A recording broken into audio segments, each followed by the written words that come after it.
எல்லோருக்கும் வணக்கம். Welcome back to my channel Sona's cooking journey. இன்றைக்கி நம்ம சேனலில் என்ன ரெசிபி பார்க்க போகிறோன்னா, ஒரு நார்த் இந்தியன் ரெசிபி தான். அதாவது பாலக் சிக்கன் எப்படி பண்ணுறதுன்னு பார்க்கலாம். வீடியோவை ஸ்கிப் பண்ணாமல் கடைசி வரைக்கும் பாருங்கள். திருக்குறள் முதல் குறளை பற்றி கடைசியில் பார்க்கலாம். வாங்க இப்போ வீடியோக்குள்ளே நம்ம போகலாம். அதுக்கு ஃபஸ்ட்டு நம்ம இப்போ என்ன பண்ண போகிறோன்னா, பசலைக்கீரையை வேக வச்சு எடுத்துக்க போகிறோம். அதுக்கு ஒரு 2 கப் அளவுக்கு தண்ணி கொதிக்க வச்சுக்கோங்க. நிறைய தண்ணி சேர்க்க வேணாம். இந்த தண்ணியை நம்ம கறி பண்ணுறப்ப அதில் சேர்த்துக்கலாம். இப்போ எல்லாத்தையும் நம்ம சேர்த்தாச்சு. நல்லா வாஷ் பண்ணிவிட்டு நான் ஒரு கட்டு பசலைக்கீரை சேர்த்துருக்கேன். இப்போ எல்லாத்தையும் சேர்த்தாச்சு. சேர்த்துட்டு இதை ஒரு 2 நிமிஷம் தான் வேக வைக்கணும். ரொம்ப வேக வைக்கக்கூடாது. இதை பிளான்ச் பண்ணுறதுன்னு சொல்லுவாங்க. நம்ம இப்போ ஒரு மூடியை போட்டு ஒரு 2 நிமிஷம் வேக வைங்க போதும். இப்போ 2 நிமிஷம் ஆயிட்டுது. இந்த மாதிரி லேசாக வதங்கினா போதும். இப்போ நம்ம கீரையை மட்டும் தனியாக தண்ணியிலேருந்து எடுத்துட்டு நல்லா ஆற வச்சுட்டு ஒரு மிக்ஸி ஜாரில் போட்டு நம்ம நல்லா நைஸாக ஒரு பேஸ்ட்டாக அரைச்சி வச்சுக்கலாம். இந்த தண்ணியை தூக்கி போட்டுறாங்க. நம்ம கறி பண்ணுறப்ப யூஸ் பண்ணிக்கலாம். இப்போ கறி பண்ண ஆரம்பிச்சிடலாம். ஒரு குக்கரில் ஒரு 2 டேபிள் ஸ்பூன் அளவுக்கு எண்ணெய் சேர்த்துக்கோங்க. எண்ணெய் சூடானதுக்கப்புறம் ஒரு 2 துண்டு பட்டை, 3 கிராம்பு, 3 ஏலக்காய், அப்புறம் 1 டீஸ்பூன் அளவுக்கு ஜீரகம் சேர்த்துக்கோங்க.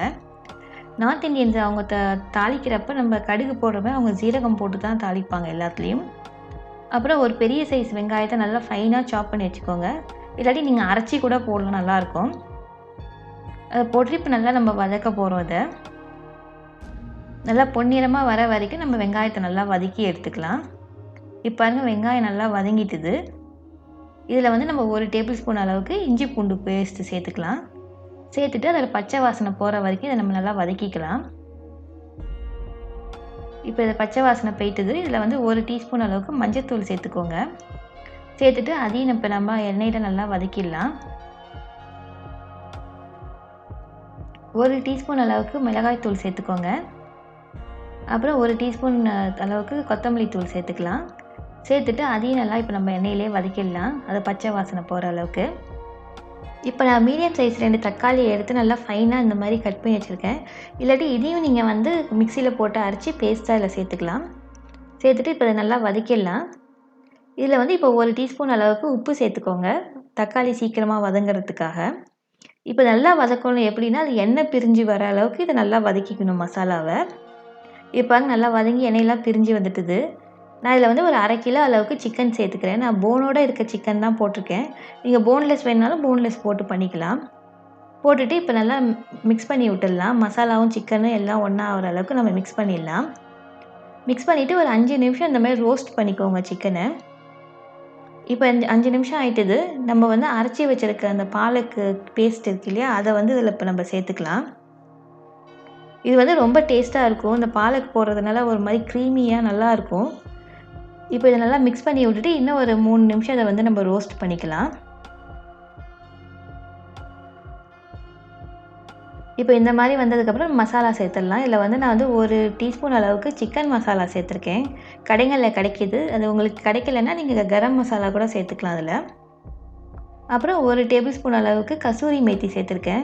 பாலக்கு நம்ம போட்டு எது பண்ணுறதுனா கசூரி மேத்தியும் ஜாதிக்காய் பவுடரும் சேர்த்து பண்ணோன்னா ரொம்ப நல்லாயிருக்கும். அதை கையில் வச்சு கசக்கிட்டு சேர்த்துக்கோங்க. இதுதான் ஜாதிக்காய்.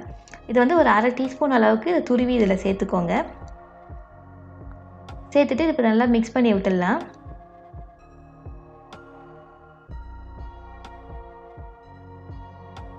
இப்போ இது மாதிரி நல்லா மிக்ஸ் பண்ணி விட்டுடுங்க.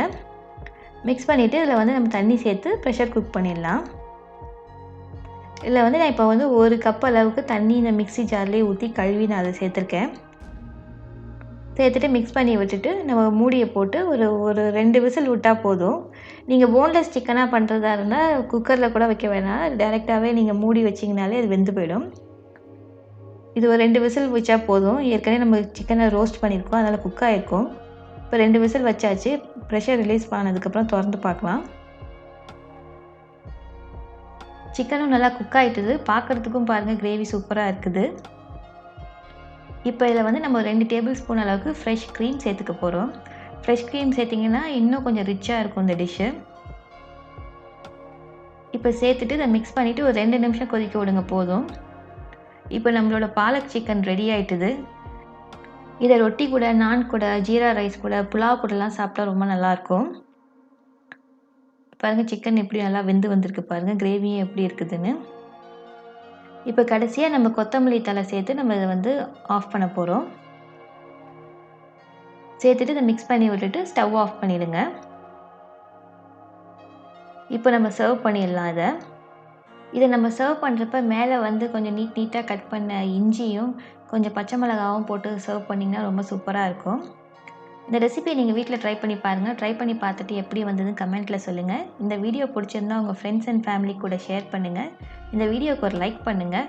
இப்போ நம்ம இன்னையோட குறள் பார்க்கலாம்.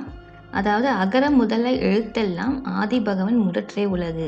அதாவது எழுத்துகளுக்கெல்லாம் முதன்மையானது அதுபோல் உலகத்துக்கு முதன்மையானவன் கடவுள். என் சேனலுக்கு இன்னும் சப்ஸ்கிரைப் பண்ணாதவங்க சப்ஸ்கிரைப் பண்ணிக்கோங்க. கூட இருக்க பெல் பட்டனையும் ப்ரெஸ் பண்ணிக்கோங்க. உங்களை மீண்டும் இன்னும் ஒரு இன்ட்ரெஸ்டிங்கான ரெசிபியோடு இன்னும் ஒரு குறளோடு உங்களை சந்திக்கிறேன். நன்றி, வணக்கம்.